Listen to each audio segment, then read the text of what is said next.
Hello students, welcome back to the channel and welcome to forensic medicine series.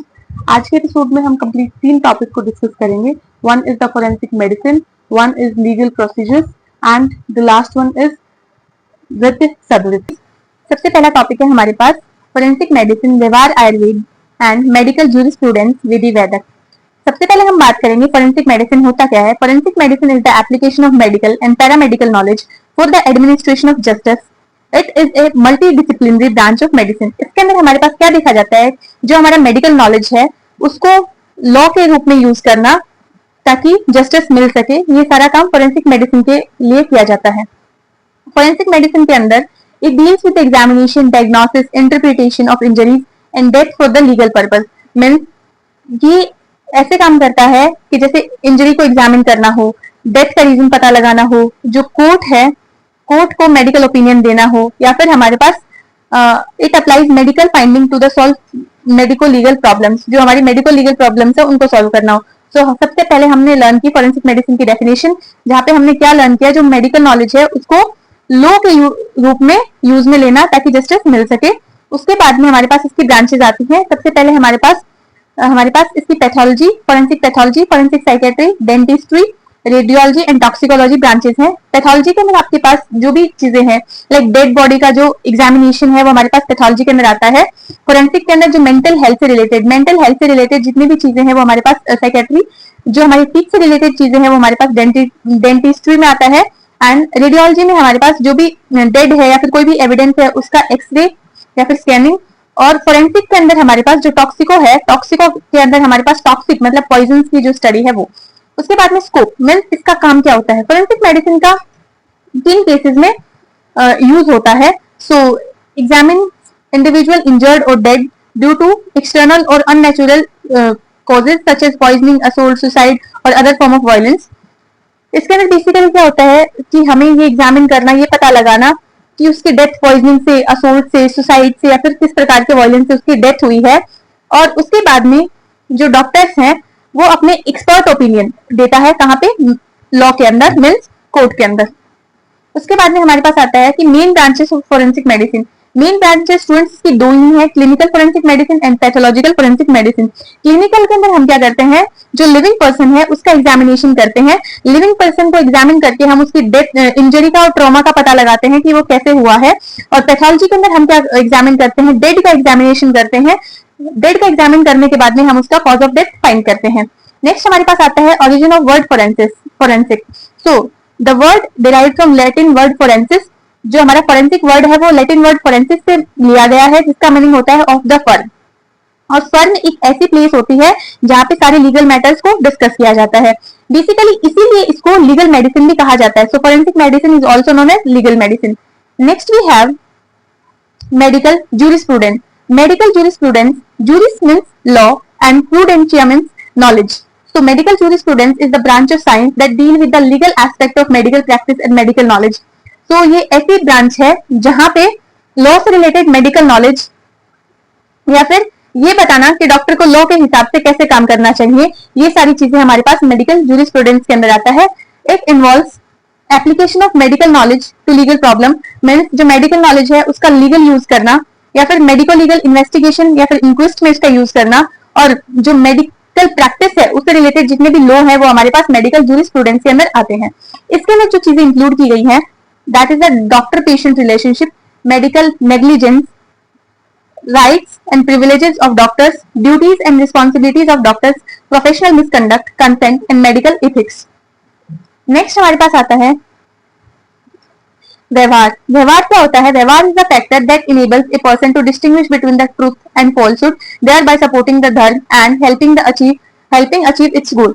व्यवहार के अंदर आपके पास क्या होता है कि सच झूठ में अंतर करके उसे जस्टिस दिलाना, जो ट्रूथ है और जो फॉल्स है उन दोनों में डिफरेंशिएट करके उसे जस्टिस है दिलाना। उसके बाद में हमारे पास आता है आचार्य मनु। आचार्य मनु ने व्यवहार को बहुत इजीली एक इजी डेफिनेशन में क्लासिफाई किया है। The process of winning justice in a court of law is called व्यवहार। मीन्स कोर्ट में जस्टिस दिलाना या फिर जस्टिस प्राप्त करने की जो प्रोसेस है उसे हमारे पास व्यवहार कहा गया है आचार्य मनु के द्वारा। नेक्स्ट हमारे पास आता है हिस्ट्री ऑफ व्यवहार आयुर्वेद एंड विधि वैदक। तो स्टूडेंट्स इसको बेसिकली एंशिएंट और मॉडर्न एरा के अंदर क्लासिफाई किया गया है, जहां पे हमारे पास एंशियंट एरा के अंदर बताया गया है जो मेडिसिन है और जो लॉ है वो दोनों एक दूसरे से काफी टाइम पहले से रिलेटेड है। तो इसके अंदर कुछ इसके रेफरेंसेस हमारे पास वेद, जो हमारे वेद है उनके अंदर कौटिल्य अर्थशास्त्र, मनुस्मृति और कुछ आयुर्वेदिक टेक्स्ट लाइक चरक संहिता, सुश्रुत संहिता में दिए गए हैं। उसके बाद में हमारे पास सबसे पहले हम वेद के बारे में बात करें तो जो हमारा अथर्ववेद है उसके अंदर जो डिटेल्ड क्योर दिया गया है वाउंड का, पॉइजनिंग का और स्नेक बाइट का। नेक्स्ट हमारे पास आता है कौटिल्य अर्थशास्त्र के अंदर दंड नीति बताई गई है, मीन्स कोई भी डिसिप्लिन से ना रूल्स को फॉलो करे तो उन्हें पनिशमेंट देना। और next point we have Manusmriti. Manu was the first and foremost traditional king who gave disciplined law to the country. Means Manu ने सबसे पहले प्रॉपर जो लॉ थे वो बनाए थे। उसके बाद में हमारे पास इन्होंने एक्सप्लेन किया था प्रिंसिपल्स ऑफ किंग, मीन्स राजा की जो ड्यूटीज हैं, पब्लिक की जो प्रोटेक्शन है, court, law witness, false statement, false oath और जितने भी पैरामीटर्स थे पनिशमेंट के वो सब बताए गए थे।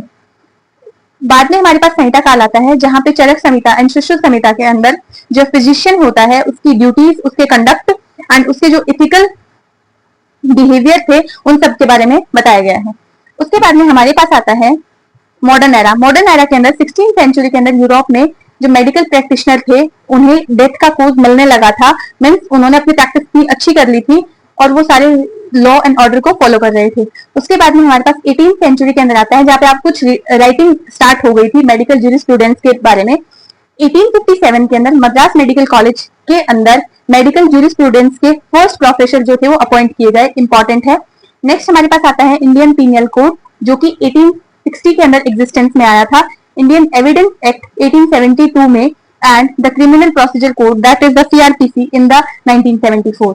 ओके, सो जो हमारा इंडियन पीनल कोड था उसके अंदर 1860 के अंदर जब ये एग्जिस्टेंस में आया तब इंडिया में जितने भी क्रिमिनल लॉ है उसके बारे में इसमें बताया गया और जो क्राइम्स है और उनकी पनिशमेंट है उनके बारे में बताया गया। ओके, सो इसके अंदर स्टूडेंट्स जो इंडियन पीनल कोड है उसके अंदर 23 चैप्टर्स एंड 511 सेक्शंस प्रेजेंट है। इंपॉर्टेंट है लर्न करना एमसीक्यू पॉइंट ऑफ व्यू से कि इसके अंदर 23 चैप्टर्स हैं एंड 511 हमारे पास क्या है, लॉ प्रेजेंट है, सॉरी सेक्शन प्रेजेंट है। इंडियन एविडेंस एक्ट के अंदर ये 1872 में एग्जिस्टेंस में आया। सो इस एक्ट के अंदर जो कोर्ट में हमें एविडेंस जो है उनको कैसे एक्सेप्ट किया जाएगा ये रूल हमें इस चीज के बारे में बताता है।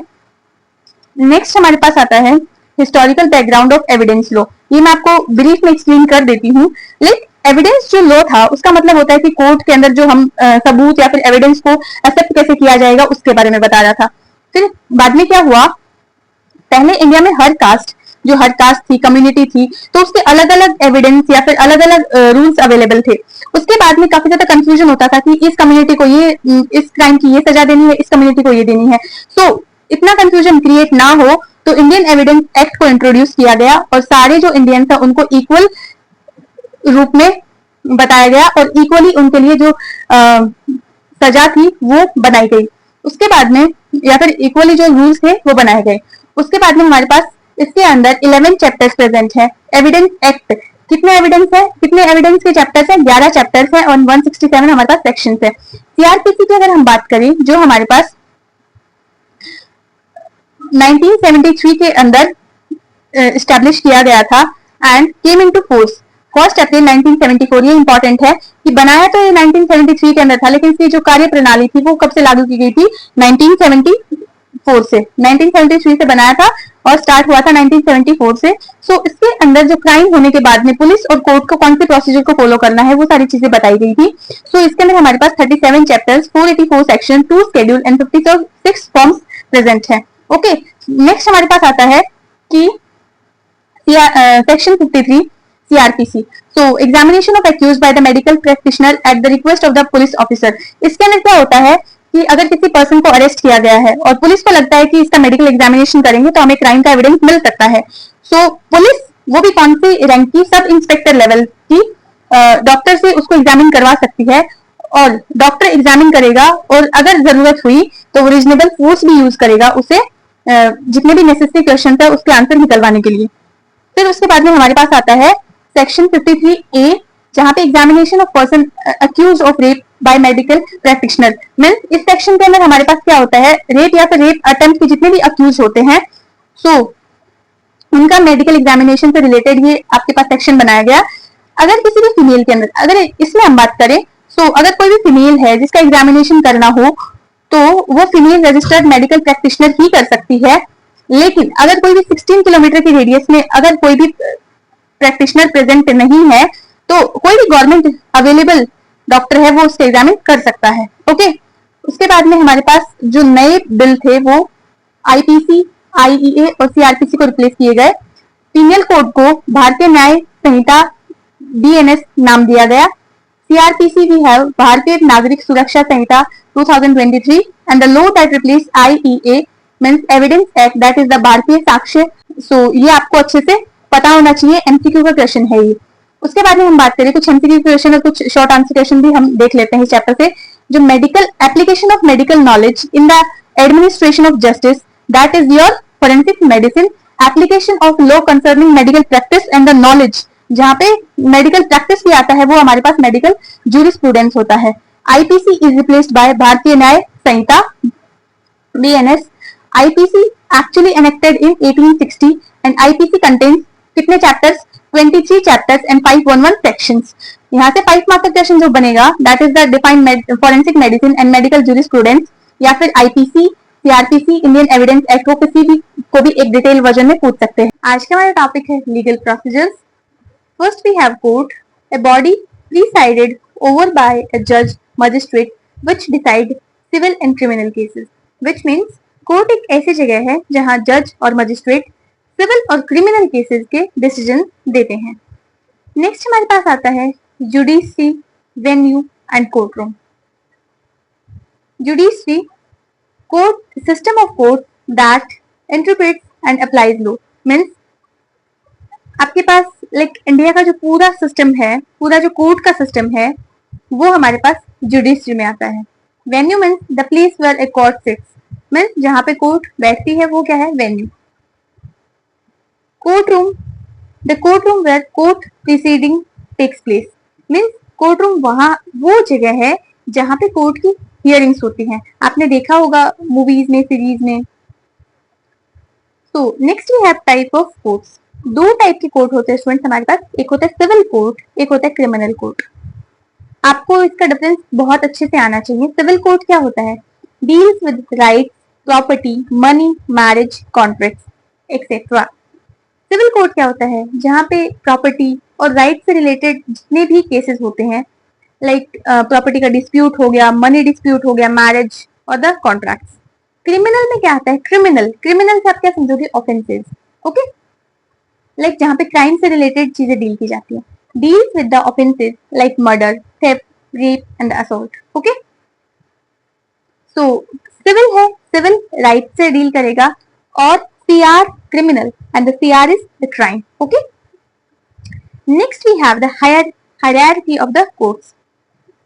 First we have the Supreme Court, then we have the High Court, then Session Court and the Magistrate Court.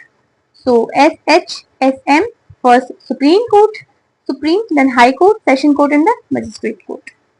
So what is Supreme Court? Supreme Court is the highest court of India. कैसा होता है? Highest court of India and it is located in New Delhi. Establishment important है 28 January 1950. Composition. So we have Chief Justice of India and other judges. Functions क्या होते हैं इसके? Highest Court of Appeal. Protects the Constitution. Constitution को protect करता है. Protects fundamental right. जो भी आपके right हैं उनको protect करता है, उनका proper utilization बताते हैं. Settles dispute between central and the state government. Central और state के जितने भी disputes हैं उनमें settlement provide करता है. Decisions are binding on all courts. इसके decisions सब कोर्ट को फॉलो करने होते हैं. Okay, so the Supreme Court, Supreme means the highest judicial authority in India, which is located in New Delhi, and its judgment is binding on all the courts. Okay, important है, learn करें. Second we have the High Court. First क्या था? Supreme Court. Then we have the High Court. High Court means highest court in every state. High Court means highest court in every state. Works under the supervision of Supreme Court. सबसे supreme का Supreme Court, तो उसके under में, तो उसके जो supervision है, मतलब उसकी जो देख रेख में काम करेगा वो कौन है? High court. Okay, So now we have jurisdiction. Original jurisdiction means case starts directly in the high court. Original के अंदर क्या होता है, हाई कोर्ट से ही केस स्टार्ट होता है. Appellate jurisdiction means here appeals against lower court decision means lower court के जो डिसीजन है उनके अगेंस्ट अपील जो है सुनता है. So high court we have the original and the appellate. Functions क्या होते हैं इसके, hear civil and criminal appeals, civil और क्रिमिनल अपील्स की सुनवाई होती है वो यहीं पे होती है.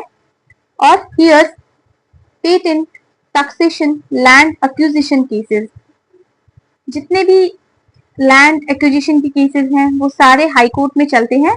एंड इंक्रीजेस, डिक्रीजेस और अल्टर द पनिशमेंट, जो पनिशमेंट होती है वो इंक्रीज और डिक्रीज हाई कोर्ट के डिसीजन से ही की जाती है. Can acquit, acquit means release accused. Okay, so accused जो था उसको रिलीज भी हाई कोर्ट ही कर सकता है. Death sentence given by session court must be confirmed by high court. जो डेथ सेंटेंस है हमारे पास वो तभी जाके कंफर्म होता है जब हाई कोर्ट उसे कंफर्म करता है. तो इसका इंपॉर्टेंट हाईलाइट यही है कि death sentence confirmation by the high court is compulsory. Students, next we have district court और the session court. District court और the session court, first we have the supreme court, then we have the high court, then we have the session और the district court. Okay, so it is district court है तो कहाँ located होगा, डिस्ट्रिक्ट के अंदर, and headed by district जज. Civil cases के अंदर डिस्ट्रिक्ट जज उसका हेड होता है. एंड द सेशन जज कहाँ पे, क्रिमिनल केसेस में. ओके, डिस्ट्रिक्ट जज, देखो डिस्ट्रिक्ट मींस पर्टिकुलर जगह है, तो उसके अंदर जितने भी सिविल केसेस होंगे वो हमारे पास डिस्ट्रिक्ट जज, लाइक डिस्ट्रिक्ट है तो वो रेगुलरली आएगा. लेकिन क्राइम्स तो कभी कभी होते हैं तो वो सेशन वाइज, तो ऐसे ट्रिक से लर्न करेंगे. सेशन जज कौन होता है, क्रिमिनल केसेस के लिए सेशन जज होता है. तो power we have can pass any decision authorised by the law. Death sentence must be confirmed by high court, हमने पहले ही लर्न किया. Next we have revenue courts. Deal with the land dispute. आपके जितने भी लैंड डिस्प्यूट्स हैं उनके साथ में कौन डील करेगा, revenue court. Board of revenue, then commission, then decision collector के पास जाएगा, then tehsildar, then naib tehsildar. Okay, next we have subordinate और द लोअर कोर्ट्स. ठीक है, there are the three type of courts: civil court, district judge, sub judge, munshi, and the small court. Criminal court we have the session judge. District का हम अब civil का भी हम learn किया कि वो हेड किसके द्वारा किया जाता है, डिस्ट्रिक्ट जज के द्वारा, जहाँ पे सब जज होता है, मुंसिफ होता है, स्मॉल कोर्ट. ओके, तो क्रिमिनल कोर्ट को कौन हेड करा था, सेशन जज. And the metropolitan magistrate and judicial magistrate. Revenue court means आपके जितने भी लैंड के डिस्प्यूट्स हैं उनके साथ में डील करता है revenue court. So next we have the magistrate court. It is of three types. Chief judicial magistrate can pass almost every sentence. जो भी डिसीजन है, कोई भी चीज है, या फिर ऑलमोस्ट जो हर पनिशमेंट है, जितने भी सेंटेंस में यहाँ पे पनिशमेंट है स्टूडेंट. ओके, तो जितने भी पनिशमेंट है वो सारी चीफ जुडिशियल मजिस्ट्रेट दे सकता है. ओके, कैन नॉट गिव, क्या नहीं दे सकता है, कौन सी डिसीजन नहीं मेक कर सकता, that is the death sentence. Life imprisonment means उम्र कैद, और imprisonment more than 7 years. First class magistrate that can try almost all offences except. जो फर्स्ट क्लास मजिस्ट्रेट है ऑलमोस्ट सब ऑफेंसेस ट्राई कर सकता है, जितने भी क्राइम्स है उनके लिए कर सकता है, लेकिन किसके लिए नहीं कर सकता, जितने भी सीरियस केसेस है लाइक मर्डर, रेप और द मिसकैरेज.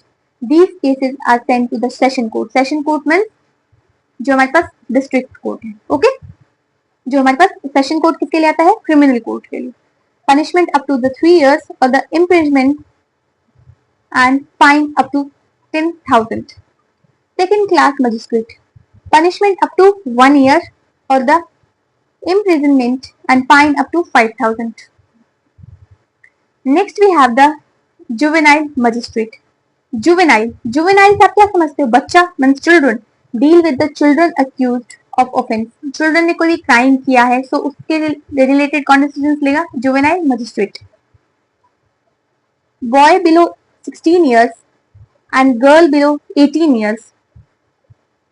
पर्पस, ट्रीटमेंट, क्या क्या डिसीजंस लेता है वो, इसके अंदर उसके लिए कुछ पनिशमेंट्स होती है, कुछ ट्रीटमेंट्स होते हैं, कुछ ट्रेनिंग होती है, and rehabilitation instead of punishment. Means student इसके अंदर पनिशमेंट्स की दर कम होती है, रिहैब की दर ज्यादा होती है। ओके, नेक्स्ट ही है sentence authorised bye the law. So death sentence, life imprisonment, fine, forfeiture of property, treatment, training and rehabilitation of the juveniles। हमने क्या स्टडी किया, हमने हायरार्की स्टडी की, supreme court, then high court, then session court and the magistrate court. हमने learn किया court के types, civil, criminal and the revenue court. High court के अंदर हमारे पास original and the appellant. Next point we have revenue court. Revenue court deal with the land revenue and land dispute. आपके land से related, जमीन से related जितने भी रेवेन्यू, लाइक जो भी आपके टैक्सेस हैं और जो भी डिस्प्यूट्स हैं, उनको रेवेन्यू कोर्ट सॉल्व करती है। सो सबसे सुप्रीम पे हमारे पास कौन प्रेजेंट होता है, board of revenue, commissioner, collector, tehsildar और द असिस्टेंट और the naib tehsildar. So revenue means tax, tax किससे रिलेटेड, लैंड मैटर से रिलेटेड, ऐसे करके हम इसको लर्न करेंगे। ओके, इंक्विस्ट, इंक्विस्ट और द इंक्विजिशन। इंक्विस्ट क्या होता है स्टूडेंट, पंचनामा। बहुत इंपॉर्टेंट टर्मिनोलॉजी है 1 मार्क के लिए। So inquest is a legal inquiry conducted to find the cause and circumstances of suspicious or unnatural death। Inquest means, inquest का मतलब होता है किसी suspicious या फिर unnatural, मतलब जिसके ऊपर शक है, ओके, या फिर कोई भी unnatural डेथ की लीगल इंक्वायरी करना, ताकि डेथ का एक्चुअल जो रीजन है, जो कोज है, वो पता चल सके। Case where inquest is done, कहाँ कहाँ पे जांच पड़ताल की जाती है। Okay, sudden death, suicide, homicide, infanticide, accident, poisoning, drug mishap, burn, fall from height, death during operation of the anaesthesia, medical negligence, dowry death and the industrial death. So basically inquest किससे related है students, inquest हमारे पास related है inquiry से। Okay, next point we have types of inquest.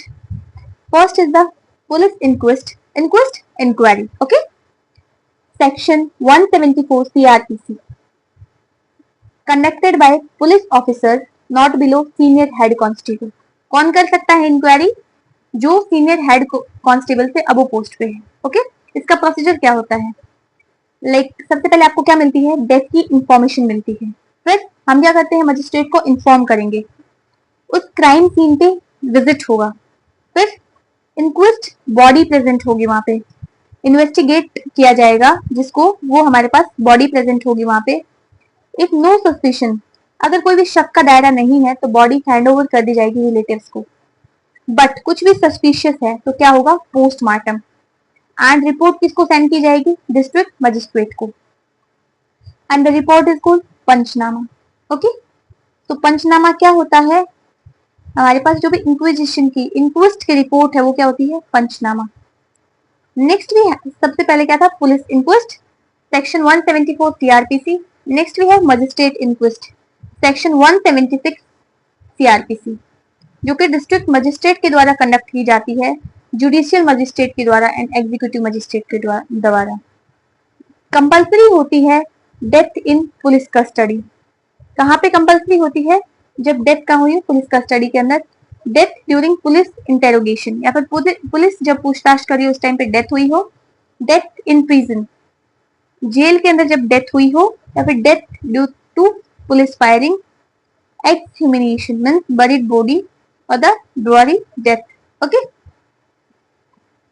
इसका purpose क्या होता है स्टूडेंट, इसका पर्पस होता है सिटीजन के राइट्स है उनको प्रोटेक्ट करना और फेयर इन्वेस्टिगेशन करना। Okay, next we have type of offences. Okay, bailable offences means जिनके अंदर बेल मिल सकती है, नॉन बेलेबल जिनमें बेल नहीं मिल सकती है। Summons case means, summons case like छोटे मोटे जो ऑफेंसेस होते हैं वो। Warrant case like serious offences. Cognizable offence, police बिना वारंट के अरेस्ट कर सकती है इसके अंदर, और नॉन कॉग्नाइजेबल मीन्स पुलिस को वारंट या फिर परमिशन चाहिए होती है। Next we have evidence. Evidence means सबूत। Okay, so evidence means anything presented before the court to prove और डिसप्रूव ए फैक्ट। एविडेंस का मतलब होता है कोर्ट में दिया गया प्रूफ जो किसी फैक्ट को प्रूव करेगा या फिर डिसप्रूव करेगा। Okay, there are two type of evidence, one is oral and one is documentary. Oral means आप जो बोल के बताते हो, ओके। डॉक्यूमेंट्री जो भी रिटन फॉर्म में आपके पास प्रेजेंट है। First we have the oral given verbally by a witness in the court, means जो बोल के जो एविडेंस देता है that is the oral evidence. Must be direct. Direct means face to face direct होगा based on what witness said और the heard, जो भी उस विटनेस ने देखा है या फिर सुना है उसके बेसिस पे वो अपना एविडेंस प्रोवाइड करता है। More reliable as a cross examination is possible. More reliable है क्योंकि फेस टू फेस कम्युनिकेशन होगी तो आप उसके साथ क्रॉस क्वेश्चनिंग कर सकते हो। मटीरियल ऑब्जेक्ट में be produced before court. Okay, next we have documentary. तो ये रिटन फॉर्म में आप कोर्ट को प्रेजेंट करेंगे। इसके अंदर death certificate, illness certificate, postmortem report और the police report. Okay,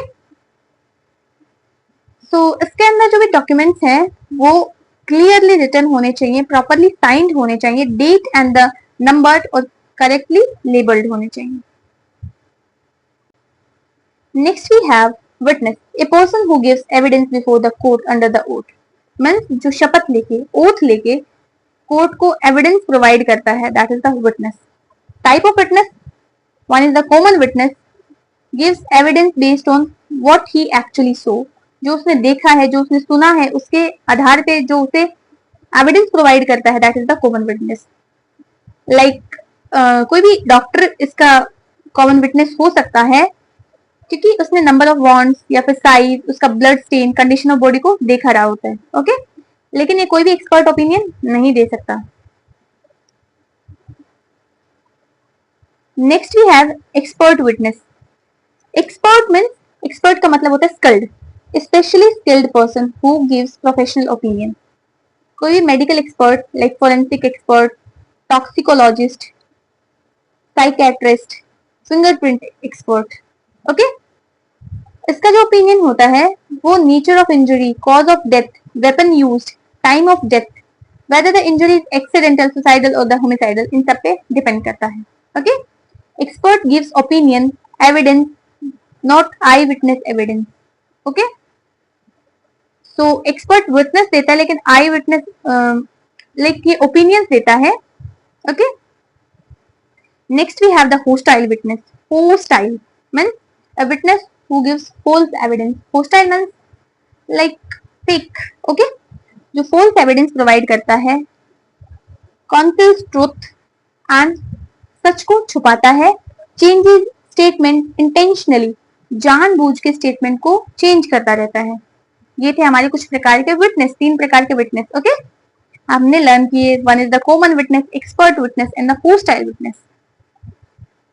next we have summon, a legal document issued by the court requiring a witness to appear before it. Court का written order जिसके अंदर witness को court में बुलाया जाए, issued in writing, signed by court and witness must attend. जब भी समन जाता है तो विटनेस को कोर्ट को अटेंड करना ही होता है। must bring required documents, और जो भी required documents हैं वो भी लाने होते हैं साथ में। if witness does not attend, अगर वो कोर्ट अटेंड नहीं करने गया तो उसे कुछ फाइन देना होगा, कोर्ट का एक्शन होगा और उसे जेल भी हो सकती है क्रिमिनल केसेस के अंदर में। Okay, next we have conduct money. Conduct money, the money paid to a witness in civil cases to cover travel and other expenses for attending court. Conduct money होता क्या है? कंडक्ट मनी एक word से आप समझने की कोशिश करो कि ट्रैवलिंग और अदर एक्सपेंसेस के लिए विटनेस को दिया जाता है। सिविल केसेस में इसे दिया जाता है।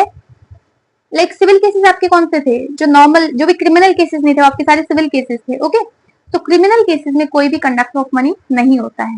ओके, सो हमने रेवेन्यू कोर्ट पढ़ा लैंड केसेस के लिए, इंक्वेस्ट पढ़ी, inquiry, panchnama, police inquest, 174 CrPC, magistrate inquest 176 CrPC, panchnama जो थी वो पुलिस इंक्वेस्ट रिपोर्ट होती है। एविडेंस ओरल और डॉक्यूमेंट्री दो प्रकार के होते हैं।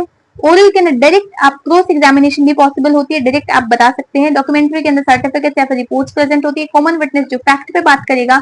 एक्सपर्ट जो ओपिनियन बेस्ड अपनी चीजें बताएगा, जो उसकी एक्सपर्टीज है उसके हिसाब से। होस्टाइल जो कि झूठ बोलता है, फॉल्स एविडेंस। समन्स क्या होते हैं? कोर्ट के ऑर्डर होते हैं कोर्ट में अपेयर होने के लिए। और कंडक्ट मनी सिर्फ सिविल केसेस में दिया जाता है। Okay students, next we have oath.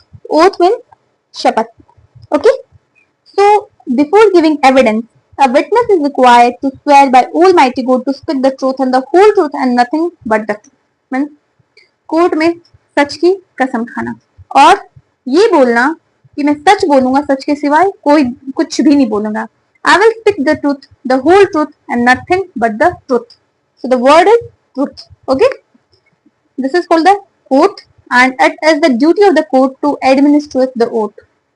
तो कोर्ट की ड्यूटी होती है कि विटनेस को ओथ दिलवाई जाए। साथ ही साथ अगर witness does not believe in God, means कुछ नास्तिक लोग होते हैं, he makes a Solomon affirmation instead of swearing by the God. तो अगर कोई ऐसा है जो भगवान में विश्वास नहीं करता तो वो बिना ओथ के सच बोलने का प्रॉमिस करता है। ओके, सो हिंदूज के लिए हम गीता यूज करते हैं, Christians we have the Bible and for the Muslim we have the Quran. Perjury means section under section 193 IPC, a witness who after taking an oath or the solemn affirmation knowingly makes a false statement which he knows or believes that to be the guilty of the offense of perjury means पर मतलब पहले, pre jury, jury is your court. Okay, तो court में oath लेने के बाद में झूठ बोलना, ओके, ये एक पनिशेबल ऑफेंस है। किसके अंडर में? Section 193 IPC. लाइक विटनेस ने कसम खाकर झूठा स्टेटमेंट दे दिया तो ये हमारे पास क्या होता है? Perjury. So false evidence after the oath, मतलब ओथ भी लिए लेकिन फिर भी क्या बोले? झूठ बोल दिया। Giving the false evidence in the court is a punishable offence under the section 193 IPC. Next we have dying declaration, बहुत इंपॉर्टेंट है एग्जाम पॉइंट ऑफ व्यू से। Statement written or the verbal made by a person who is dead as to be the cause of his death or the circumstances of the transaction which resulted in his death means dying declaration we have the मृत्यु पूर्व कथन। dying मरना, declaration मरने से पहले जो वो बोल के गया है means मृत्यु पूर्व कथन। ओके, सो ये स्टेटमेंट उस पर्सन का होता है जो मरने वाला होता है। ओके, किसका होता है? जो मरने वाला होता है या बाद में मर जाता है और अपनी डेथ का रीजन या फिर उसके जो सर्कमस्टेंसेस है वो बताता है। मींस जाते जाते, मरते मरते उसने वो अपने जो भी डेथ की चीजें थी, जो भी सर्कमस्टेंसेस थे उसने बता दिए। ओके, तो इसके इंपॉर्टेंट पॉइंट है एडमिसिबल इन कोर्ट। तो कोर्ट में उन्हें एडमिसिबल माना जाता है। कैन बी ओरल और रिटन, वो बोल के भी बता सकता है, यहाँ पे आप देख सकते हो पिक्चर में, वो बोल के भी बता सकता है और वो लिख के भी बता सकता है। इसमें कोई भी ओथ की रिक्वायरमेंट नहीं होती है स्टूडेंट्स, क्योंकि जनरली जो भी बेचारा लाइक ह्यूमन होता है वो डाइंग पोजीशन में होता है, तो वहां पे ओथ की कोई भी। So in this situation, the oath is not required. Can be recorded by anybody. Preferably doctor या फिर मजिस्ट्रेट ही उसे रिकॉर्ड करता है। Should be in patient onward, patient ने जैसी भाषा में बोला है उसे वैसे रिकॉर्ड करना है। Doctor should certify that the patient is conscious and fit to give the statement. Doctor को ये इंश्योर करना होता है कि पेशेंट फिट था तभी उसने स्टेटमेंट दिया है। Should be read over the patient and sign thumb impression taken. So patient के थंब इम्प्रेशन या फिर साइन अगर पॉसिबल हो तो ले सकते हैं। Send and seal cover to magistrate, और उसे सील करके मजिस्ट्रेट को भेज दिया जाता है। Why accepted? क्यों? Based on the legal principle that a person on the verge of death is unlikely to die. आपने बोला कि ओथ रिक्वायर्ड नहीं होती, तो उसका आंसर है कि क्यों? ओथ भी नहीं ली फिर भी इसे सब क्यों किया गया? क्योंकि लोगों का मानना है कि मरने के करीब जब इंसान होता है तो वो झूठ नहीं बोलता है। ओके, एक होता है डाइंग डिक्लेरेशन, एक होता है dying deposition. Okay, Evidence recorded by the magistrate under the oath in the presence of the accused and his lawyer with an opportunity for cross examination. Means ये भी डाइंग है तो डाइंग पर्सन का statement होता है, लेकिन magistrate इसे report करता है. Recordable only by magistrate. Dying deposition को सिर्फ मजिस्ट्रेट ही रिकॉर्ड कर सकता है. यहाँ पे ओथ कंपल्सरी होती है. क्रॉस एग्जामिनेशन भी कर सकते हैं और has higher legal value than dying declaration. Dying declaration से ज्यादा वैल्यूएबल होता है डाइंग डिपोजिशन, क्योंकि उसमें ओथ भी प्रेजेंट नहीं होती है और वहां पे मजिस्ट्रेट भी प्रेजेंट नहीं होता है. Okay, so there are few differences in the dying deposition and dying declaration. Recorded by any person but compulsory by the magistrate. Oath not required, compulsory. Legal value lower and the higher. Cross examination not allowed. Type of evidence, statement or the deposition. Okay. तो आप इसे ऐसे learn कर सकते हैं trick के साथ में. Dying declaration means now. Declare कब करेंगे? नाउ, अभी करेंगे. नो ओथ ऑन वर्ड्स में और रिटन हम देंगे जो भी रिपोर्ट है वो. Dying deposition. डिपोर्ट क्या करते हैं हम? Mock test. मोक ऐसे लर्न करना. मोक टेस्ट जो होता है हम उसको डिपोजिट कर देते हैं मजिस्ट्रेट के द्वारा. ओथ और cross examination. Next we have type of examination. So there examination in chief means done by the lawyer who calls the witness. जो लॉयर विटनेस को बुलाता है वही क्वेश्चन पूछता है. Okay. Main fact are presented before the court. जो main बातें होती हैं वो कोर्ट के सामने रखी जाती हैं. Simple and direct question are asked. Simple question और डायरेक्ट क्वेश्चन पूछे जाते हैं. क्रॉस एग्जामिनेशन मीन्स जो ओपोजिशन का लॉयर है. देखो, एग्जामिनेशन इन चीफ जो लॉयर बुलाएगा वही क्वेश्चन पूछेगा, लेकिन क्रॉस है मीन्स सामने वाला लॉयर क्वेश्चन पूछता है. टेस्ट ट्रूथफुलनेस, वो सच्चाई को टेस्ट करता है. Okay. Find contraindication and check credibility. So इसके अंदर वो क्रॉस एग्जामिनेशन का उसे जो भी डाउट हुए होते हैं वो उसे रीवेरीफाई करता है. Leading question are allowed means इसके अंदर लीडिंग क्वेश्चन अलाउड होते हैं. Next we have the re examination done by the original lawyer. जो ओरिजिनल लॉयर है पूरी एग्जामिन करेगा to clarify doubt and explain. जो भी इसने जो चीजें क्वेश्चन मार्क पे छोड़ी थी वो जो इसका ओरिजिनल लॉयर है वो उसे कंफर्म करके और जो क्रॉस एग्जामिनेशन के टाइम पे जितने भी उसे डाउट्स थे उन सबको क्लियरिफाई करेगा. No new fact should be introduce without court permission. कोई भी नया फैक्ट इंट्रोड्यूस नहीं किया जा सकता without court permission. Okay. So court questions are the जज may ask question to the witness at any stage of the trial to clear any doubtful points. Court कभी भी जज कभी भी क्वेश्चन पूछ सकता है विटनेस से जब भी उसके मन में कोई भी डाउट रहे तब. Okay. Next we have witness. जो हमने पहले पढ़े witness, type of witness, summons, conduct of medical professional in court. Attend the court punctually after receiving summon. Summon जैसे ही कोर्ट का लॉफुल ऑर्डर गया घर पे तभी उसने कोर्ट को पंक्चुअली अटेंड करना स्टार्ट कर दिया. सिर्फ सच ही बोलता है, न्यूट्रल रहता है. Okay. Speak slowly, clearly and audibly. Do not lose temper in the court. These are the things which you have to keep in your mind about the legal procedure. अब हमारे पास कुछ summary है. like criminal court in India are of 4 types like Supreme Court, High Court, Session Court and the Magistrate Court. Supreme Court is the highest judicial body in India situated in New Delhi. Inquest section 174 CRPC. Inquest report prepared is called the Panchnama and summon is a document compelling the attendance of the witness on the specific day at a specific time in the court under the law penalty. The criminal cases, no fees is paid to the witness at the time of serving summon. Criminal cases में कोई fees नहीं दी जाती. किसमें दी जाती है? Civil cases में. Evidence is given into the 2 form oral or the documentary evidence.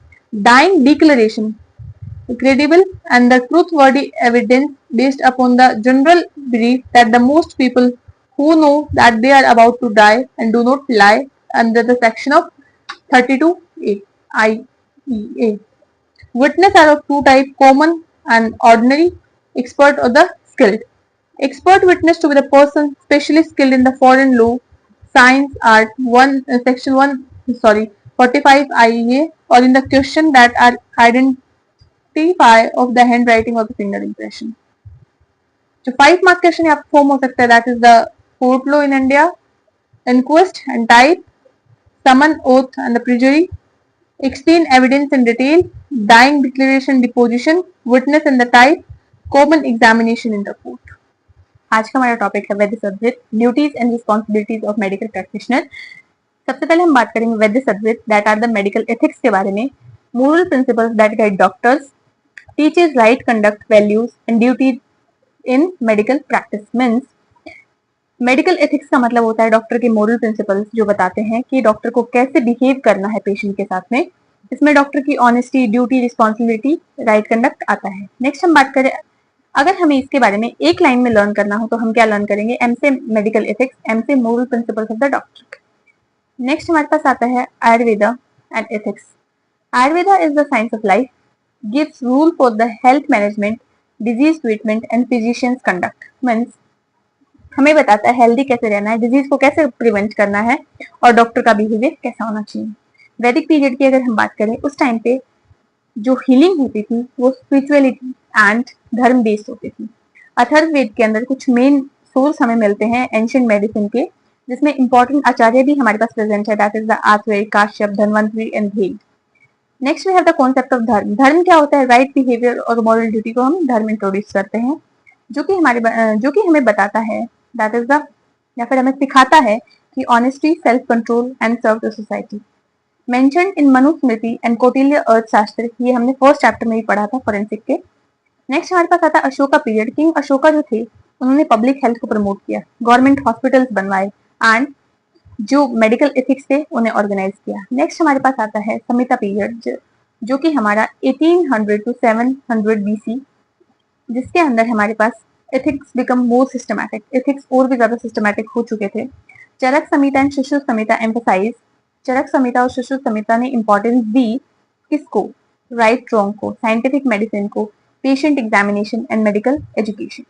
चरक संहिता की अगर हम बात करें, जिन्होंने represented the school of physicians, means Charaka physician school को रिप्रेजेंट करते हैं, जहाँ पे वो कहते हैं कि डॉक्टर को ट्रीट करना चाहिए सिंपैथी के साथ में, न कि कोई लालच हो उसके अंदर, कोई भी ग्रीड हो पेशेंट के लिए, और उसे strict code of conduct follow करना चाहिए। ओके, उसके बाद में हमारे पास आता है जिसमें चरक संहिता में कवर किया गया है डाइट के बारे में, seasons, lifestyle, therapies, general health, like आपने ऋतुचर्या, दिनचर्या के बारे में आपने पढ़ा होगा। एक काफी फेमस आइडिया आता है जहां पे लिखा गया है, no other gift is better than the gift of life. Means किसी की जान बचाना सबसे बड़ा दान होता है। नेक्स्ट हमारे पास आता है स्टूडेंट्स, ये इसके कुछ वन लाइनर पॉइंट्स है, जब मैं आपको नोट्स प्रोवाइड करूंगी तब आप वहां से इनको फिर से स्टडी करेंगे। नेक्स्ट हमारे पास आता है वैद्य सब्जेक्ट मेडिकल एथिक्स के अंडर में, that are the 4 limb of medical treatment, चिकित्सा के चतुष्पाद। ये आपने फर्स्ट ईयर में ही पढ़ा था, that are the physician, patient, medicine and attendant. Okay, उसके बाद में हमारे पास कौन आता है, ethical principle of physician. Patient है, पेशेंट से फ्रेंडशिप रखनी चाहिए, सिंपैथी भी दिखानी चाहिए उसे, और अपनी कैपेबिलिटी के अकॉर्डिंग ही ट्रीट करना चाहिए, और रिकवरी के बाद में उसके साथ अननेसेसरी अटैचमेंट नहीं रखनी चाहिए। जो इसकी गोल्डन लाइन है, that is the doctor should serve humanity, not work only for money. Means doctor का मेन एम पैसा नहीं होना चाहिए, पेशेंट की सेवा होना चाहिए। Next we have 6 qualities of ideal physician. पहला क्या होता है, knowledge, critical approach, knowledge of allied science, means उसकी साइंस के लिए जितनी भी अप्रोचेस हैं वो, sharp memory, promptness and perseverance, means मेहनती होना चाहिए। उसके बाद में हमारे पास आता है qualities of an ideal patient. Patient की क्या क्वालिटीज होनी चाहिए, आपने जो श्लोक लर्न किए थे फर्स्ट ईयर के अंदर, वो भी आप यहाँ पे लिख सकते हैं आंसर राइटिंग को अट्रैक्टिव बनाने के लिए। यहाँ पे पेशेंट की जो आइडियल क्वालिटीज हैं, दैट आर द, उसकी मेमोरी काफी अच्छी होनी चाहिए, वो डॉक्टर के इंस्ट्रक्शंस को फॉलो करे, फियरलेस हो, और जो सारे सिम्टम्स है उसके वो डॉक्टर को अच्छे से बताए। उसके बाद में हमारे पास आता है जो नर्स अटेंडेंट है उसका बिहेवियर कैसा होना चाहिए। गुड बिहेवियर होना चाहिए, क्लीन प्योर होना चाहिए, skilled and clever, kind and caring, able to provide all patient care, can cook food, skill in bathing and cleaning the patient, massage abhyanga of the limbs. Next हमारे पास आता है सुश्रुत संहिता, written by Acharya Sushruta, known as the father of surgery. Okay, emphasize medical ethics and physician training. You should study continuously and update their knowledge. One should not master only one subject. Knowledge of other subject is also important. जो हमारे आचार्य सुश्रुत हैं वो बताते हैं कि doctor को life long पढ़ना चाहिए। तभी तो बोलते हैं कि डॉक्टर्स की पढ़ाई कभी खत्म ही नहीं होती, कभी यूजी, कभी पीजी, कभी पीएचडी, कभी कुछ कभी कुछ। उसके बाद में डॉक्टर को एक सब्जेक्ट की नॉलेज नहीं होना चाहिए, उसे दूसरा सब्जेक्ट भी सीखते रहना चाहिए। इसीलिए आपके फर्स्ट प्रॉफ में आता है एना और वो फिजियोलॉजी, पदार्थ, संहिता, सेकंड में आपके द्रव्य गुण, रस शास्त्र, फाइनल में gynae, ENT, many subjects are there. और उसके जो एथिक्स और ट्रेनिंग है वो दोनों ही इंपॉर्टेंटली हो जाने चाहिए। नेक्स्ट हमारे पास आता है वैद्य सद्वृत एज पर सुश्रुत संहिता, इंपॉर्टेंट है। सबसे पहले हमारे पास आता है ड्यूटी टुवर्ड्स पेशेंट, पेशेंट के टुवर्ड्स उसकी क्या ड्यूटी होनी चाहिए डॉक्टर की। Patient has complete faith in the physician, patient को कंप्लीट फेथ होना चाहिए डॉक्टर पे, अपने डॉक्टर पे। Physician should treat the patient like his own family, खुद की फैमिली की तरह वो उसे ट्रीट करे। And physician's duty is to act the best interest of the patient, means उसे बेस्ट इंटरेस्ट में काम करना चाहिए, पेशेंट के बेस्ट इंटरेस्ट में। Okay, selection of medical students, selection of medical students means medical students कैसा होना चाहिए।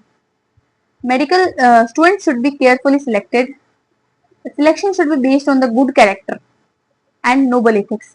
आजकल का क्राइटेरिया क्या है, मेडिसिन अगर आपको लेना है तो क्या है, आजकल का क्राइटेरिया है नीट। पहले का क्राइटेरिया क्या होता था, good character and noble ethics. Only deserving candidate should allowed to study, हाँ आज भी डिजर्विंग कैंडिडेट्स ही स्टडी करते हैं। उसके बाद में हमारे पास आता है training of students, means students must study for the several years before treating patient. आज भी बच्चे उतना ही सेवरल ईयर स्टडी करते हैं, हम लोग इतना ही सेवरल ईयर स्टडी करते हैं, उसके बाद में पेशेंट को ट्रीट स्टार्ट करते हैं। They should receive proper theoretical and practical training, जो हमें हॉस्पिटल्स में, कॉलेजेस में प्रोवाइड की जाती है। Ethical instructions are given at the beginning of the training, means जो भी आपको ओथ होती है या फिर कुछ आपको जो नैतिक नियम सिखाए जाते हैं वो ट्रेनिंग स्टार्ट होने से पहले ही सिखाते हैं। ड्यूटी ऑफ स्टूडेंट्स, ये थी ट्रेनिंग की पार्ट। ड्यूटी क्या होती है, स्टूडेंट्स शुड रिस्पेक्ट एंड ओबे देयर टीचर्स, टीचर्स की रिस्पेक्ट करनी चाहिए, उन्हें ओबे करना चाहिए। कोई भी एक्शन हो,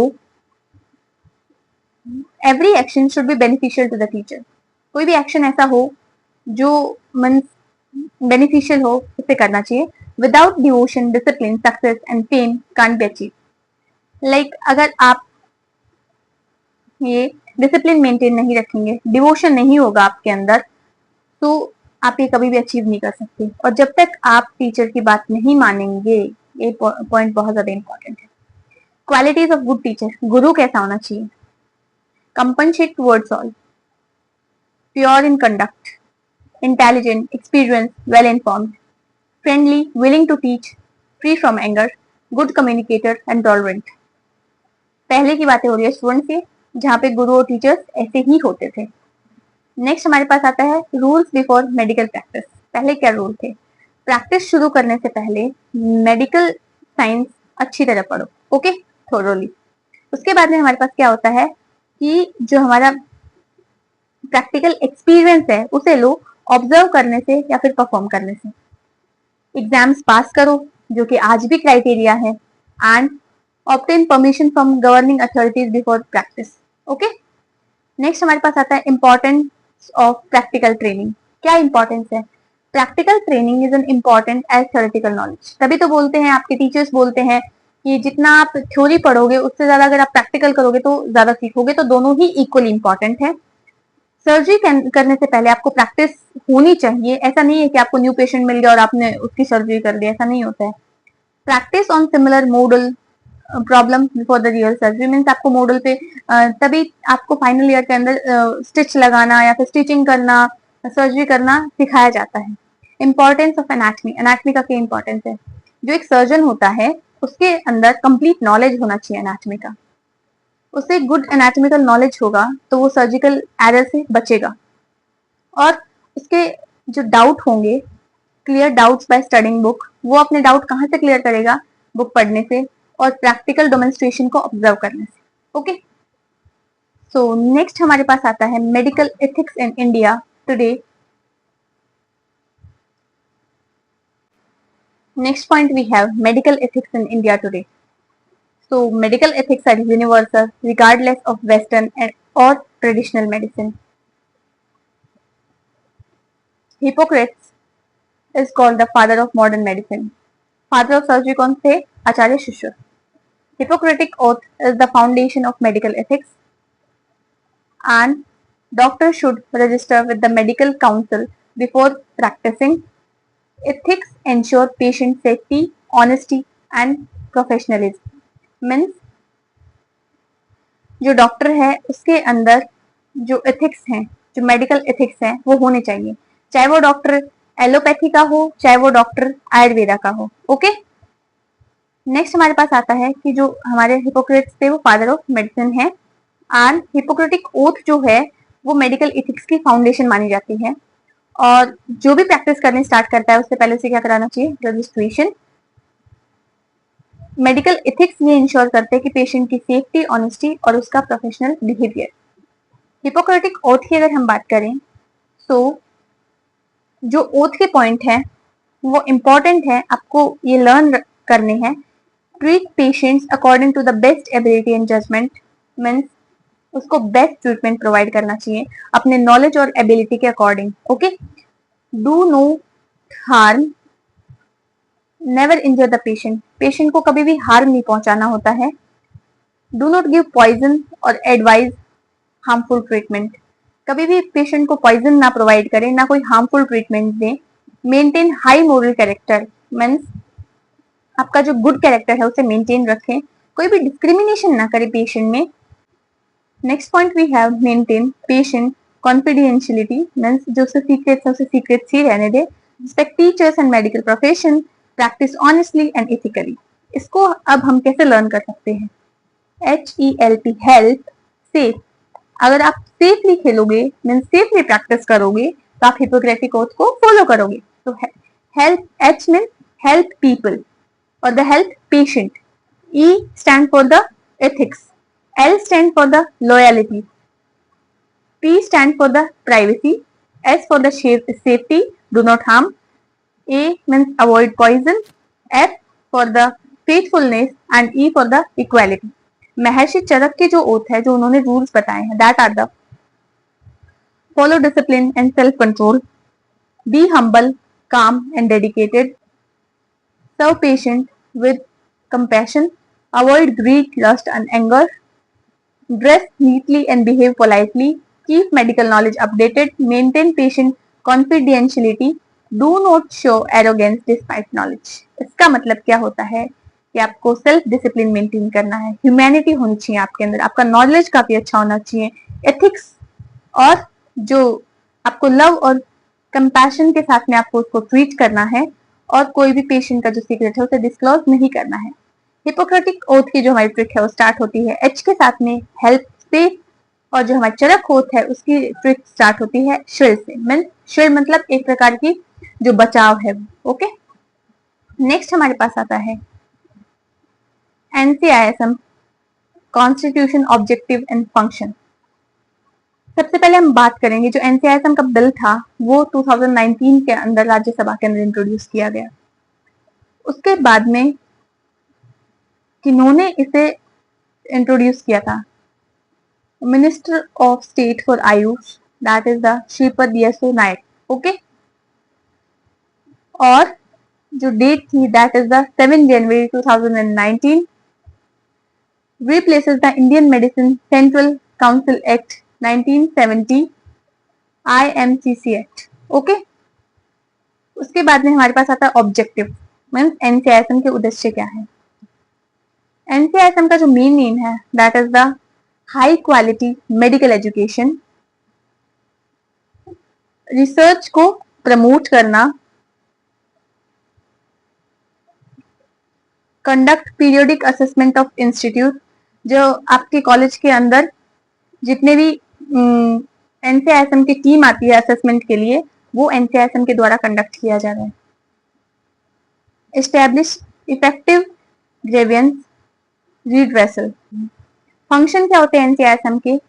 एजुकेशन पॉलिसीज को बनाना, उसके बाद में जो हेल्थ केयर के अंदर जो डॉक्टर्स की रिक्वायरमेंट है उसे फुलफिल करना, रूल्स को फॉलो करवाना, जो भी रेगुलेशंस है, ताकि कोई भी कंप्लेंट ना हो, और जो डिफरेंट बोर्ड है उसे कोऑर्डिनेट करना। ओके, कॉन्स्टिट्यूशन के अंदर क्या होता है कि एनसीआईएसएम में कितने मेंबर्स हैं? 29 मेंबर्स हैं। एनसीआईएसएम में कितने मेंबर्स हैं? 29 मेंबर है। ऐसे लर्न करो कि 2019 में बिल को प्रेजेंट किया था कि भाई एनसीआईएसएम होना चाहिए, तो 29 मेंबर हैं, 19 जैसा 29। Okay, appointed by central government, central government जिन्हें अपॉइंट करती है, और टर्म ऑफ ऑफिस कितना होता है? 4 years। उसके बाद में हमारे पास आता है members of NCISM. These are the chairperson, the president of board of Ayurveda, president of board of Unani Siddha, the president of medical assessment and rating board, advisor or the joint secretary, other members जो कि part time के लिए elect किए जाते हैं by the registered practitioners. Okay, next point we have the autonomous board, board of Ayurveda, board of Unani Siddha, medical assessment and rating board, medical ethics and medical registration board. Ethics and medical registration board के अंदर क्या होता है कि जो licence बनता है आपका, जो रिकॉर्ड बनता है, लाइक जो रजिस्ट्रेशन होता है, डॉक्टर का रिकॉर्ड रखता है, वो हमारे पास एथिक एंड मेडिकल रजिस्ट्रेशन के अंदर आता है। ये तो नाम से ही समझ आ रहा है हमें। और इसके अंदर क्या होता है कि ये प्रोफेशनल कंडक्ट को भी देखता है, और साथ ही साथ सिर्फ रजिस्टर्ड प्रैक्टिशनर ही जो होते हैं वो प्रैक्टिस के लिए अलाउ किए जाते हैं। एडवाइजरी काउंसिल की बात करें तो आपको एडवाइस जैसा आपको कुछ इसमें फील हो रहा होगा। तो ये जो स्टेट और यूनियन टेरिटरीज हैं उनको रिप्रेजेंट करता है, और ये एनसीआईएसएम को एडवाइज करता है मेडिकल एजुकेशन से रिलेटेड। ओके, हेल्प करता है ये स्टैंडर्ड को मेंटेन करने के लिए। नेक्स्ट हमारे पास आता है एंट्रेंस एग्जाम। आपको पता है ये नीट होता है यूजी एडमिशन के लिए। पीजी के लिए आपके पास एआईए पीजीटी प्रेजेंट है, एंड जो नेशनल टीचर्स एलिजिबिलिटी टेस्ट है NTET for the teaching eligibility in ISM institutes. Okay, जो हमारे पास जनरल ड्यूटीज है फिजिशियन की, ये काफी इंपॉर्टेंट है, ये आपको लर्न करनी है 5 मार्क्स के लिए। Maintain dignity and honour of profession, means profession जो है उसका ऑनर और उसकी डिग्निटी को मेंटेन करनी चाहिए। Update medical knowledge and skill, like कोई भी नई डिजीज आती है तो उसके रिगार्डिंग उसका नॉलेज अपडेट होना चाहिए, उसकी स्किल उसे पता होनी चाहिए कि कैसे इसे ट्रीट करना है। मेंटेन प्रॉपर पेशेंट रिकॉर्ड, मतलब मिनिमम कुछ साल तक, लाइक 3 साल तक प्रॉपर पेशेंट का रिकॉर्ड आपके पास होना चाहिए। Prescribe medicine rationally, okay, like rationally उसको मेडिकल मेडिसिन जो है प्रिस्क्राइब करनी चाहिए। Provide quality medical care, follow laws and regulation, respect patient right and keep patient information confidential, बहुत इंपॉर्टेंट है। उसके बाद में हमारे पास आता है duties and rights of physician. Duties of physician towards state, state के टुवर्ड्स जो हमारे डॉक्टर है उसकी क्या ड्यूटीज होती हैं। Assist police in medico legal case, आप फॉरेंसिक पढ़ रहे हैं तो मेडिको लीगल केस आपके पास आएंगे, लाइक जो भी एक्सीडेंटल, सुसाइडल, होमिसाइडल, पॉइजनिंग वाले केसेस हैं। Maintain suspected poisoning, sorry mention suspected poisoning in death certificate and recommend postmortem. Report communicable disease, birth, death and epidemic to authorities. Provide emergency service including military and national emergencies. Okay? उसके बाद में आता है कि physician की patient के साथ में क्या रिस्पॉन्सिबिलिटीज होती है। ये पॉइंट्स पे काफी ज्यादा इंपॉर्टेंट है।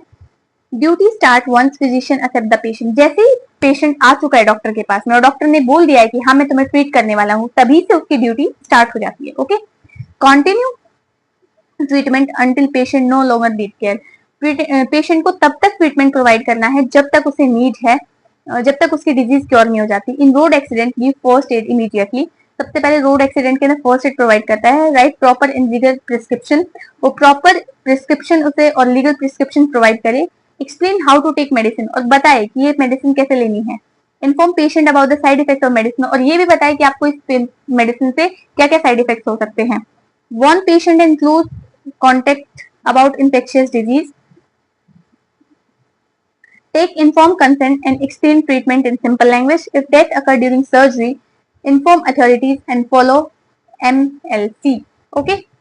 उसके बाद में क्या होता है कि responsibility of physician towards each other. Okay?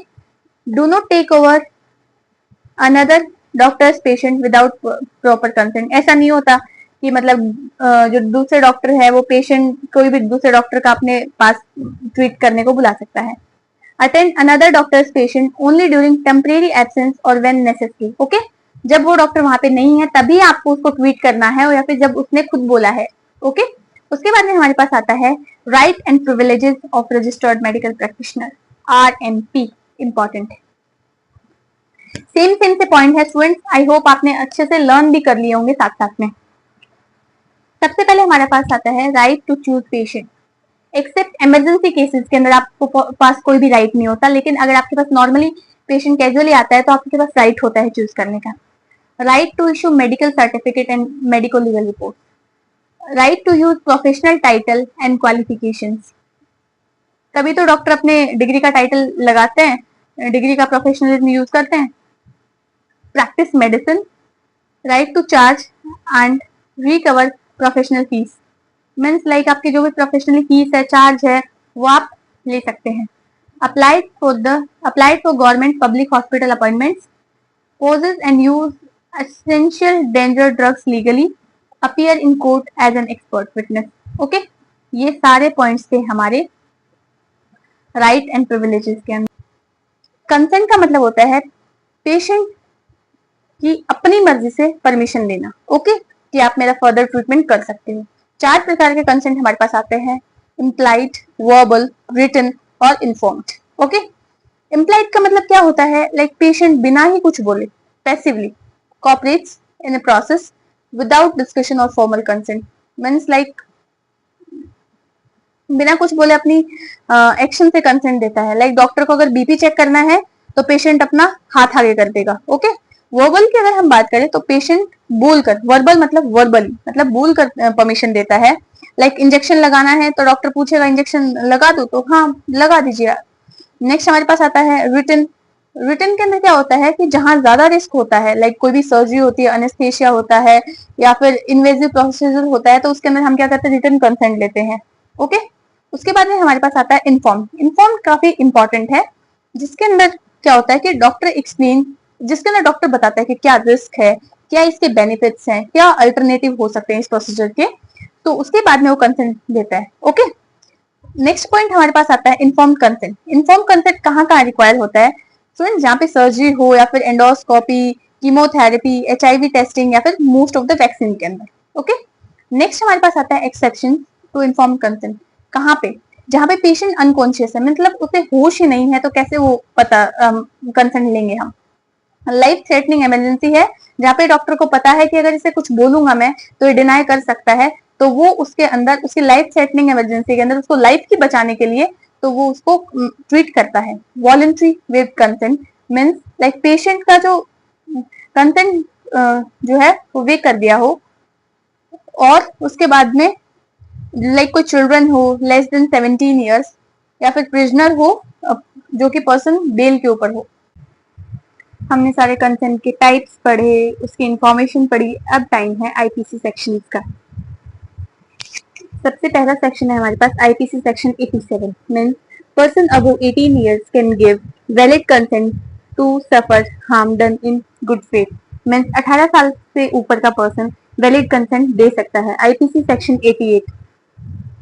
इसके अंदर हमारे पास गुड फेथ में पेशेंट के बेनिफिट के लिए दिया गया एक्ट. ओके, उसके बाद में हमारे पास 89, 87, 88, 89 सारे कंसेंट से रिलेटेड हैं, जहां पे 12 साल से कम या फिर अनसाउंडेबल माइंड का जो बच्चा होता है उसके गार्डियन को कंसेंट देना होता है. कितने?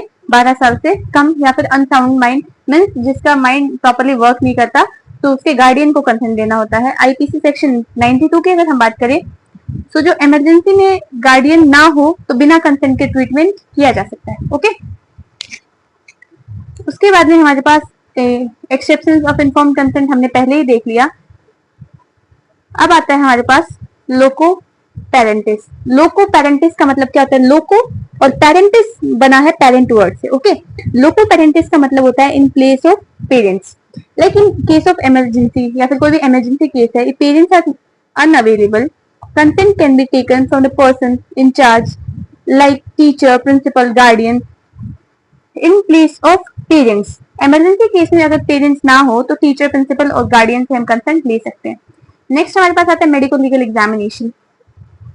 Examination of accused can be examined on police request. Accuse जो होता है हम उसको पुलिस की रिक्वेस्ट पे एग्जामिन कर सकते हैं। रीजनेबल फोर्स में भी यूज, जरूरत हो तो हम उस पे फोर्स भी अप्लाई कर सकते हैं। और female examination should be done by the female medical officer. ये इंपॉर्टेंट है कि फीमेल की एग्जामिनेशन फीमेल ही करेंगी। Next we have examination of victim can not be examined without consent. Consent के बिना उनका एग्जामिनेशन नहीं हो सकता है।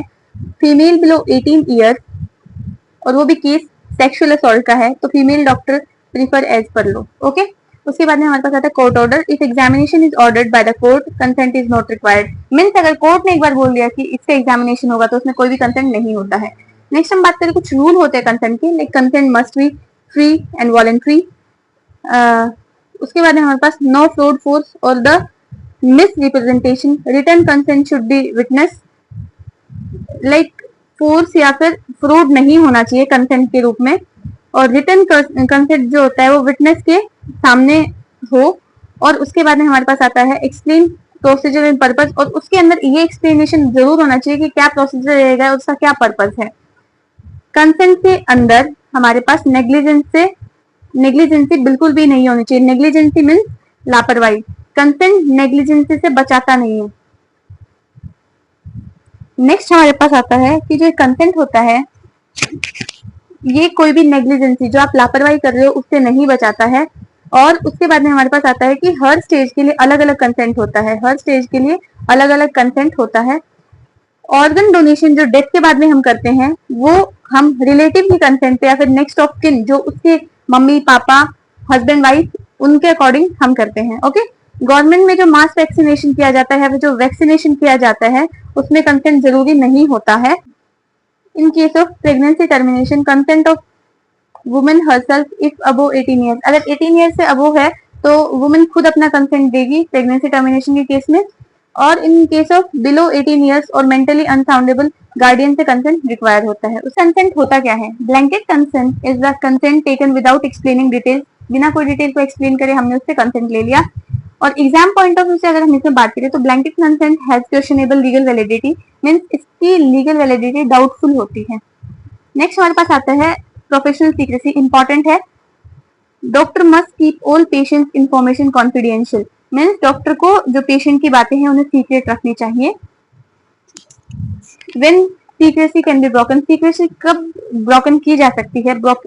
की जा सकती है जब कोर्ट के ऑर्डर हो या फिर नोटिफिएबल डिजीज हो, HIV पेशेंट हो और शादी की प्लानिंग कर रहा हो, suspected crime, public interest, insurance report, birth and the death notification. Medical negligence important है। मेडिकल नेग्लिजेंस नेग्लिजेंस का मतलब होता है हमारे पास लापरवाही। नेग्लिजेंस का मतलब होता है हमारे पास लापरवाही। ओके, तो उसके बाद में हमारे पास आता है इसके definition. Failure to exercise reasonable skill and care causing injury और डेथ। इट मीन्स डॉक्टर की केयर या स्किल की कमी की वजह से पेशेंट को होने वाला हार्म। इसके अंदर कुछ टाइप की नेग्लिजेंस हमें देखने को मिलती है, like doctors, patients, contributory, composite, corporate. Okay, negligence mainly by act of omission, act of commission. Okay, omission का मतलब क्या होता है? जो काम करना था वो नहीं किया। ओके, जो भी वर्क परफॉर्म करना था, लाइक जो भी सर्जरी ऑपरेशन करना था वो नहीं किया। और कमीशन के अंदर क्या आता है कि कमीशन तो आप देखो एक रॉन्ग वर्ड है, तो कमीशन के अंदर क्या होता है कि गलत काम कर दिया या फिर ऐसे टाइप से कुछ। फर्स्ट पॉइंट आया duty of care means doctor की रिस्पॉन्सिबिलिटी होती है, responsibility. Okay, next we have dereliction of duty means duty properly न करना, डैमेज पेशेंट को इंजर करना, direct causation means injury doctor की नेग्लिजेंस की वजह से हुई हो। ओके, तो ड्यूटी ऑफ केयर का मतलब है doctor must provide reasonable skill and care according to accepted standards. Derelegation of duty, failure to perform the required duty, like leaving uterus ligated during the hysterectomy. Damage, patient must prove physical or mental injury due to negligence. और direct causation, like doctor's negligence must be direct cause of injury. अब हमारे पास कुछ examples हैं criminal negligence के, like wrong limb amputation, removing healthy organ, कोई गलत limb का operation कर दिया, हेल्दी ऑर्गन को रिमूव कर दिया, या फिर कोई भी स्पॉन्ज इंस्ट्रूमेंट बॉडी के पेशेंट की बॉडी के अंदर रख दिया। क्रिमिनल अबॉर्शन, जिससे क्या हो गया, डेथ भी हो सकती है। Wrong drug in eye causing blindness, mismanagement of delivery causing death, mostly incompetent anaesthesia leading to death. अब हमारे पास इस पेज के कुछ इंपॉर्टेंट क्वेश्चंस हैं, लाइक जो वैलिड कंसेंट है किसके अंडर में आता है, कौन से आईपीसी, और जो 12 इयर्स वाला है वो कौन से आईपीसी के अंदर आता है। ये सारे आईपीसी आपके लिए बहुत ज्यादा इंपॉर्टेंट है। फिर टाइप ऑफ कंसेंट या फिर प्रिविलेज, लोको पेरेंटिस, 4 डीज बहुत इंपॉर्टेंट है। कौन कौन से थे, duty, D relegation of duty, damage, direct position. Okay, criminal negligence और इनफॉर्म कंसेंट के अंदर हमारे पास ये professional security, rule of consent. उसके बाद में हम सिविल और क्रिमिनल नेग्लिजेंसी के बारे में डिस्कस करते हैं। सिविल के अंदर और जो हमारी क्रिमिनल है उसके अंदर क्या होता है, कंपनसेशन मीन्स पैसे देने होते हैं। ओके, और क्रिमिनल के अंदर क्या होता है, लाइक इसको क्या देना होगा, कुछ अमाउंट ऑफ पैसे देगा, उसके बाद में लाइक रिकवरी हो जाएगी और ठीक है सब कुछ। लेकिन क्रिमिनल के अंदर से पनिशमेंट होती है डॉक्टर को, और इसके अंदर कंज्यूमर या फिर सिविल कोर्ट तक का केस जाता है, क्रिमिनल कोर्ट तक। इसके अंदर क्या होता है कि स्टेट पेशेंट जो है ना केस को फाइल करता है, इसमें स्टेट, इसमें डैमेज जो भी होता है उसको रिकवरी के लिए फाइन देना होता है। इसके अंदर फाइन या फिर जेल या फिर दोनों हो सकते हैं। ओके, और इसके अंदर contributory negligence is a defence, और इसके अंदर कोई भी डिफेंस प्रेजेंट नहीं होती है। Okay, IPC section 304A death cause by rash और नेग्लिजेंट एक्ट, ये आईपीसी जो है वो नेग्लिजेंस के लिए है। ओके, ऐसे लर्न करो कि 3-4 negligence cases, 3-4 negligence. Okay, professional misconduct क्या होता है, professional misconduct is any disgraceful dishonourable conduct. देखो, professional misconduct is disgraceful dishonourable conduct by a medical practitioner against medical ethics, means doctor का मेडिकल एथिक्स के against कोई भी गलत या डिसऑनरेबल कंडक्ट, जिसके अंदर हमें 6A लर्न करने हैं, बहुत ज्यादा इंपॉर्टेंट है। इस 6A को हम ऐसे लर्न करेंगे, लाइक एडवर्टाइजिंग, कोई भी एडवर्टाइज नहीं होना चाहिए, उसका किसी के साथ में भी एसोसिएशन नहीं होना चाहिए। देखो, एडवर्टाइज कब करेगा, जब उसका एसोसिएशन होगा, लेकिन एसोसिएशन है ही नहीं तो कोई भी एडवर्टाइज नहीं होगा। एसोसिएशन नहीं है तो कोई भी अडल्टरी, मतलब कि कुछ भी ऐसे नकली चीजें नहीं आएंगी। अबॉर्शन इलीगली, और लाइक जिसके अंदर फीमेल डिफाइन हो गई तो उसका अबॉर्ट कर दिया। अल्कोहल और एडिक्शन, क्या हो गया, एडवर्टाइजिंग किया, एसोसिएशन था तब, क्यों किया, क्योंकि उसके पास कुछ अडल्ट्री प्रोडक्ट थे इसलिए। ठीक है, फिर उसने क्या किया, अबॉर्शन किया, अल्कोहल और एडिक्शन। किसका एडिक्शन था, अल्कोहल का, और फिर क्या हुआ, abortion. Okay, like advertising means doctor को कोई भी एडवर्टाइज नहीं करना चाहिए खुद का, सिर्फ नाम, qualification, registered number, address, timing बता सकते हैं। Association, doctor should not associate with unqualified person. Okay, next हमारे पास adultery, like sexual relationship with the patient और the improper conduct with the patient's family. Abortion, doctor should not perform criminal abortion like violation of the MTP act, criminal offence. Alcohol, examine patients under influence of alcohol, perform procedures after drinking. Addiction, be addicted to narcotic drugs or sell addictive drugs without medical indication. Next we have other important misconduct जो हमारे पास आते हैं, like जो false certificate नहीं देना होता है किसी को भी, फॉल्स फिटनेस का सर्टिफिकेट नहीं बनाना होता है, सीक्रेट फॉर्मूलाज यूज नहीं करने होते हैं। और इसके बाद हमारे पास क्या आता है, कोई भी रिलीजन के नाम पे कोई भी ट्रीटमेंट को रिफ्यूज नहीं करना होता है। उसके बाद हमारे पास आता है कि जो क्रिमिनल कन्विक्शन है उस पर मेडिकल रजिस्टर से नाम रिमूव हो सकता है।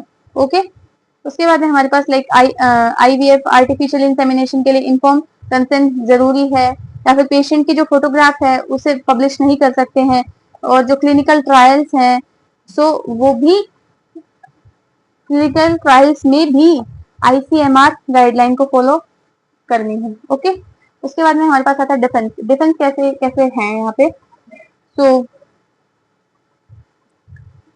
Calculate risk doctrine, contributory negligence और vicarious liability, hospital administration responsibility, product liability, medical maloccurrence, therapeutic misadventure, error of judgement. उसके बाद हमारे पास आता है कैलकुलेटेड रिस्क। कैलकुलेटेड रिस्क में हर सर्जरी के अंदर कुछ ना कुछ तो रिस्क होता ही है। ओके, कैलकुलेटेड रिस्क डॉक्ट्राइन, अगर कोई भी सर्जरी हो रही है उसके अंदर कुछ ना कुछ अनअवॉइडेबल रिस्क तो आपको मिलेंगे। और फिर अगर डॉक्टर ने प्रॉपर केयर ना ली और फिर भी कॉम्प्लिकेशंस आ गए तो वो नेग्लिजेंस नहीं कहा जाता है। कॉन्ट्रीब्यूटरी के अंदर ये था हमारा कैलकुलेटेड, ये वाला फर्स्ट पॉइंट हमारा कैलकुलेटेड था। कॉन्ट्रीब्यूटरी नेग्लिजेंस के अंदर क्या आता है कि पेशेंट्स ओन नेग्लिजेंस, मतलब पेशेंट खुद की गलती से इंजरी को और भी ज्यादा बढ़ा लेता है। कैसे, रॉन्ग मेडिकल हिस्ट्री प्रोवाइड करता है, या फिर डॉक्टर की जो एडवाइस होता है उसको फॉलो नहीं करता, ट्रीटमेंट से मना कर देता है, फॉलोअप्स नहीं लेता।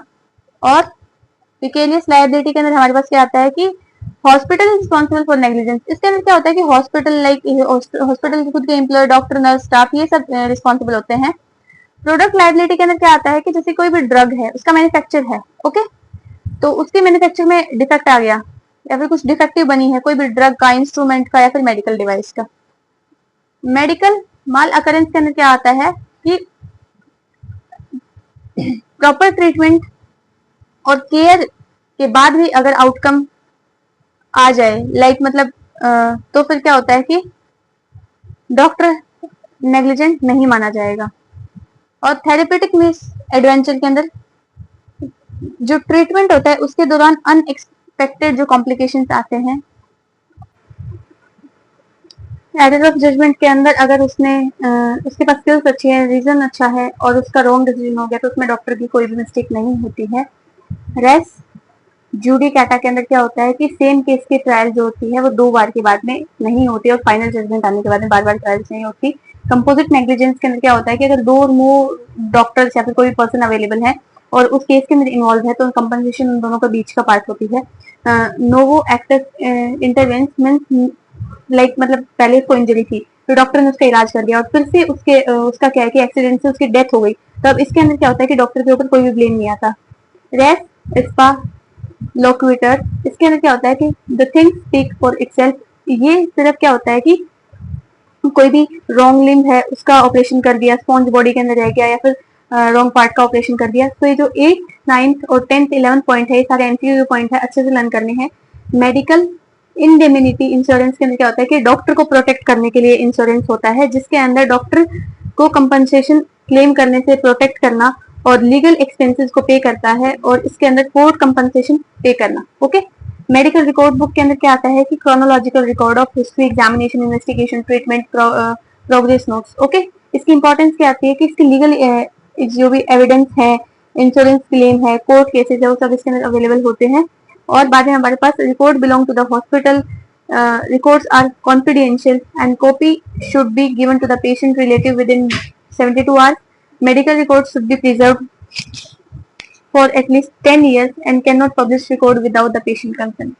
उसके बाद में हमारे पास इसके कुछ मेडिको लीगल एस्पेक्ट्स आते हैं, like original court copy, original court को देना है रिपोर्ट के अंदर और कॉपी जो होती है वो पुलिस को प्रोवाइड की जाती है। पेशेंट्स को जो होती है वो कॉपी रिक्वेस्ट पे ही प्रोवाइड की जाती है और पब्लिक डॉक्यूमेंटेशन नहीं होता है इनका। और आरटीआई से थर्ड पर्सन नहीं ले सकता। उसके बाद में आता है प्रिविलेज कम्युनिकेशन, जिसके अंदर क्या होता है, इसकी जो डेफिनेशन है that is the information given to authorities in the interest of the community और पब्लिक और in fulfilment of legal duty. इसका मतलब क्या होता है कि कभी कभी डॉक्टर को लॉ या फिर पब्लिक इंटरेस्ट के लिए इंफॉर्मेशन देनी पड़ती है। ओके, किस किस कंडीशन के अंदर देनी पड़ती है, लाइक जहाँ पे इन्फेक्शियस डिजीज हो, सस्पेक्टेड क्राइम हो, कोई भी एसटीडी हो, पेशेंट का इंटरेस्ट हो, या फिर court of law, negligence shoot, या फिर self interest. Okay, legal protection के साथ। ओके, नेक्स्ट हमारे पास आता है मेडिकल रिकॉर्ड। मेडिकल रिकॉर्ड होता क्या है? Medical record is a document containing sufficient data of the patient's history, clinical finding, diagnostic test result, treatment progress and the medication given. Means medical record एक ऐसा document होता है जिसके अंदर history, symptom, investigation, diagnosis, treatment और process जो है वो सब लिखा होता है। ऑब्जेक्टिव्स क्या होते हैं मेडिकल रिकॉर्ड के? Follow up proper treatment, teaching of undergraduate PGs for the research, for health program for controlling epidemic disease, for medical legal case, criminal personal injury insurance compensation case, for statistical study and the medical audits.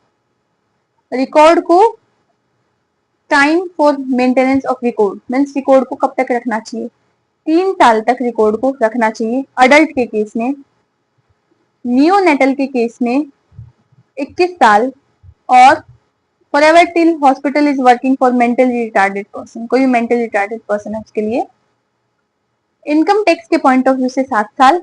And जो paediatric जो care है, in paediatric cases child after acquiring the age of majority, and medico legal case should be maintain until the final disposal of the case. Okay, medico legal case के अंदर तब तक जब तक वो फिनिश ना हो जाए। कंज्यूमर प्रोटेक्शन एक्ट जो है वो 1986 में आया था। इसके अंदर हमारे पास कुछ अमेंडमेंट्स हैं 1991, 1993 एंड 2002 से रिलेटेड। इसका जो पर्पस क्या था, कंज्यूमर है मीन्स जो कंज्यूमर्स हैं उसकी सेफ्टी को मेंटेन करना और उसके डिस्प्यूट्स को सॉल्व करना। ओके, नेक्स्ट हमारे पास आता है राइट। क्या होता है? Right to safety, information, choice, be heard, seek redressal and consumer education. Consumer court and their jurisdiction. तो इसके अंदर हमारे पास जो है district forum up to 20 lakhs, state commission 20 to 1 crore and national commission above 1 CR। Okay, जो penalties है हमारे पास for non compliance with any order made by district, state, national commission, a person shall be punishable with imprisonment for a term which may extend from 1 month to 3 years, fine which may extend from 2,000 to 10,000 with both. False complaint, the person shall pay a penalty to the opposite party not exceeding more than 10,000. Appeal के अंदर हमारे पास क्या आता है students? यहाँ पे appeal के अंदर जो है वो होता है कि डिसीजन के अगेंस्ट 30 डे के अंदर ही अपील करना है। ओके, ये इंपॉर्टेंट है। स्टूडेंट अब बारी है कुछ क्वेश्चन को सॉल्व करने की। सबसे पहला क्वेश्चन आपके समिता से आता है, the vaidya who protect prana and kills disease, जो कि प्राण बचाता है, दैट इज द प्राणाविशर। Okay, NCISM enacted in the year, NCISM जो था हमारे पास इनेक्ट हुआ था 2021 के अंदर। ओके, उसके बाद में हमारे पास आता है written and oral consent comes under. Written और ओरल कंसेंट जो है वो किसके अंडर में आता है? एक्सप्रेस के अंदर में। नेक्स्ट हमारे पास आता है rule of full disclosure is also known as informed consent. Minimum year कितनी होती है कंसेंट की? 12 years. Doctor is obligate to keep the secret of all information of patient is known as, उसे हम क्या बोलते हैं? प्रोफेशनल सीक्रेसी, सीक्रेट्स मेंटेन करना, secrecy. Doctor can reveal some information regarding patient to protect the interest of the public, इसे हम क्या बोलते हैं स्टूडेंट्स? जब privilege communication. The doctor is bound to inform police about the suspected crime. ये हमारे पास दोनों ही लाइक जो हमारे पास बी और सी ऑप्शन है, दैट इज द CRPC 39 और IPC 176. Negligence is punishable under, negligence जो हमारा IPC 304A के तहत पनिशेबल है. Contributory negligence can be used as the good defence. इन कॉन्ट्रीब्यूटरी नेग्लिजेंस का हमारे पास सिविल के अंदर यूज किया जाता है. 4Ds are mentioned in, 4D जो हमारे पास वो है नेग्लिजेंस के अंदर मेंशन है. 6A are said for, 6A हमारे पास इनफेमस कंडक्ट के अंदर आते हैं. स्टूडेंट, आज का हमारा टॉपिक था फॉरेंसिक मेडिसिन से. आई होप आपने वीडियो को समझा होगा, टॉपिक को लर्न भी किया होगा. आई होप आपको सारी चीजें क्लियर भी हुई होंगी. अगर आपको वीडियो पसंद आई हो तो प्लीज लाइक शेयर सब्सक्राइब मेरे चैनल. Thank you.